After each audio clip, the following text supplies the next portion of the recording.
Bago kayo lumisan sa U-Belt na inyong tahanan, may inihanda kaming maikling tula na kung saan ay lagi nyo kaming maaalala. Bago namin simulan, gusto namin ipabatid na ikinararangal namin kayong makasama sa maikling panahon na ating samahan, na kung saan madami kaming natutuhan na mas mapalapit ang relasyon sa Panginoon. Ate Mel, salamat sa isang taon at mahigit. Ikaw ang aming tanglaw at naging ina.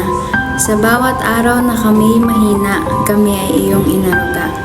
Pagmamahal mo ay ramdam, ito ay tunay at tarisay. Gabay at malasakit sa puso'y nag-iwan ng marka, sa iyong tapang at pananampalatayang aming nadama.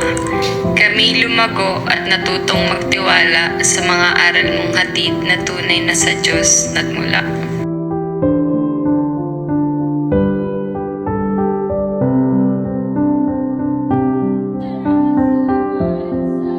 Patawad kung minsan, sa tingin mo'y hindi namin nasuklian. Ngunit ang pag-ibig namin ay tunay at walang hanggan. Salamat dahil mula umaga hanggang gabi, kami sambit mo sa iyong mga panalangin.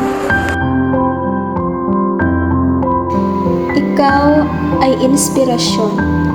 Kahit pagod, inuubos ang sarili upang mapangalagaan kami. Ibinibigay mo ang lahat. Ate Mel, ang pasasalamat namin sa iyo ay sagad at tapat. Mahal naming leader, salamat sa pagiging haligi ng tahanang ito. Tunay na ikaw ang aming matibay na sandigan. Sa iyong pamumuno sa amin kay Jesucristo, di ka nagkulang. Sa bawat salita mo, kami lumalakas. Bawat payo ay kalakasan, sa aming puso'y nag-uugat. Ikaw ang nagdadala ng ilaw sa ating mga salo-salo. Sa gitna ng bigat, mga biro mo'y napapagaan. Lagi namin bibit-bitin ng iyong ngiti at saya.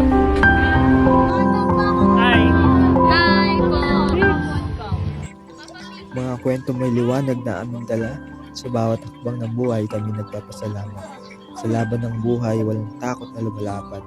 Palaban sa prinsipyo mula sa Diyos na nag-uugat.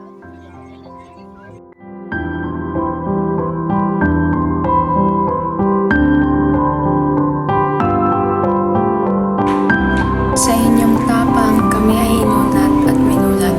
Pamilyang sama-samang lumaban ng matapat. Sa ngiti at tawa, ligaya'y nadarama. Masiglang leader, sa puso'y nagtutulot ng saya. hindi makakalimutan ang mukhang nakapinta. Palaging nagpapalakas sa Diyos ang pagkakaisa. Mahal naming leader, salamat sa inyong gabay at laging pagsuporta. Sa sipag ng aming mahal na leader, batid ang layunin. Bawat pagbuhos ng pawis, pag-asa'y natatanim. Parang magsasaka, maraming inaani. Sa pananampalataya, laging nakangiti. Kayo ang tumayong magulang na nagmamalasakit. Sa bawat baitang, maganda ang sinasapit. Kahit may hagupit, sa Diyos, lagi kayong lumalapit. Laging pinapaalala na ang lahat ay mapupuntang langit.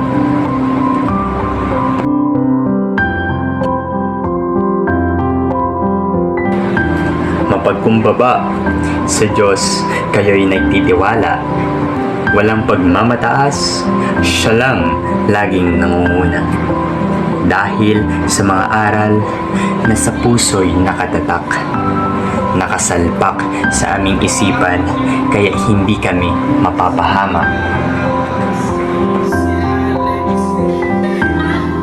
Kaya naman kayo'y mag-iingat at huwag na huwag pagdudahan ang kanyang pagtawag, sapagkat kami, ang inyong binaong pamilya sa U-Belt, ang pruweba ng inyong kakayahan at puso para sa kanyang kaharian.